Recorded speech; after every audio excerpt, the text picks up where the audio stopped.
Tamil cinema நேயர்களுக்கு என்னுடைய அன்பு வணக்கம். வெல்கம் டு எம்பி திரை. இந்த ஷோல நம்ம என்ன பார்க்க போறோம் அப்படின்னா, ஷியாம் பிரவீன் இயக்கத்துல சரத்குமார், சுரேஷ் மேனன், நடராஜன் மற்றும் பலரது நடிப்பில் வெளிவந்திருக்கிற திரைப்படம் தான் த ஸ்மைல் மேன். இந்த படம் எப்படி இருக்கு அப்படின்னு சொல்லி பார்க்கலாம் வாங்க. இந்த படத்தினுடைய கதை என்ன அப்படின்னா, படத்தினுடைய நாயகன் சரத்குமார் ஒரு சிபிசிஐடியா நடிச்சிருப்பாரு.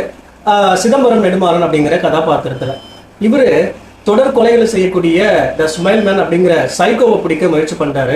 அப்படி பிடிக்க போகும்போது ஒரு விபத்துல சிக்கிறாரு.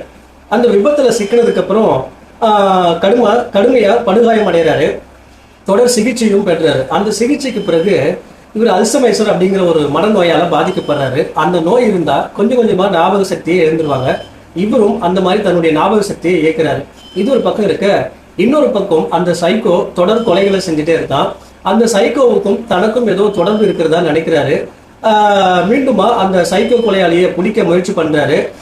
தனக்கும் அந்த சைக்கோ கொலையாளிக்கும் என்ன தொடர்பு அப்படின்னு கண்டுபிடிச்சாரா இல்லையா அப்படிங்கிறதா இந்த படத்தினுடைய மீதி கதை. இந்த படத்தை பத்தி அலசணும் அப்படின்னா, படத்தினுடைய நாயகனா நடித்திருக்கக்கூடிய சரத்குமார், அதாவது தொடர்ந்து இவர் போலீஸ் கதாபாத்திரங்களை நடித்திருந்தாலும் சிறு சிறு வித்தியாசங்களை காட்டி ரசிகர்களின் கவனத்தை பெற்றுறாரு. அதே போல இந்த படத்துல அல்சமைசர் அப்படிங்கிற ஒரு மனநோயால பாதிக்கப்பட்ட பிறகு தன்னால முடிக்க முடியாம போன வழக்கை எப்படியாவது முடிக்கணும் அப்படின்னு போராடுற அந்த காட்சிகள் ஆகட்டும் சிறப்பாகவே நடிச்சிருப்பாரு. குறிப்பா இந்த படத்துக்கு மிகப்பெரிய தூணாவே அமைஞ்சிருக்காரு அப்படின்னு தான் சொல்லணும். அதே போல மூத்த சிஐடியா வரக்கூடிய சுரேஷ் மேனனும் வந்து பாத்தீங்கன்னா, மக்கள் போலீஸ் மீது வச்சிருக்கக்கூடிய அந்த நம்பிக்கையை பேசுகிற காட்சி எல்லாமே வந்து பாத்தீங்கன்னா சிறப்பா பேசியிருப்பாரு, நடிச்சிருப்பாரு.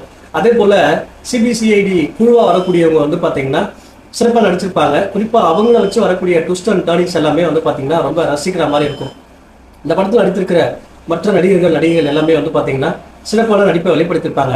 குறிப்பா இந்த படத்தினுடைய இயக்குனர் ஷியாம் பிரவீன் வந்து பாத்தீங்கன்னா ஒரு ஸ்மைல் மேன் அப்படிங்கிற ஒரு சைக்கோ கொலையாளியை மையமா வச்சு ஒரு கிரைம் த்ரில்லர் படமா எடுத்திருக்காரு. இந்த படத்துல பயமோ பதட்டமோ எதுவுமே ஏற்படலை. குறிப்பா படத்துல பெரிய அளவுல சுவாரஸ்யமே இல்லை. ஒரு கிரைம் த்ரில்லர் அப்படின்னாலே பயம் இருக்கணும், த்ரில்லிங் எலிமெண்ட்ஸ் இருக்கணும். அது இந்த படத்தில் இல்லாதனால இந்த படம் பெரிய அளவுல தாக்கத்தை ஏற்படுத்தல. மொத்தத்துல இந்த படத்துக்கு நான் கொடுக்குற ரேட்டிங் 5 to 2.5. அடுத்த விமர்சனத்துல சந்திக்கலாம். நன்றி, வணக்கம்.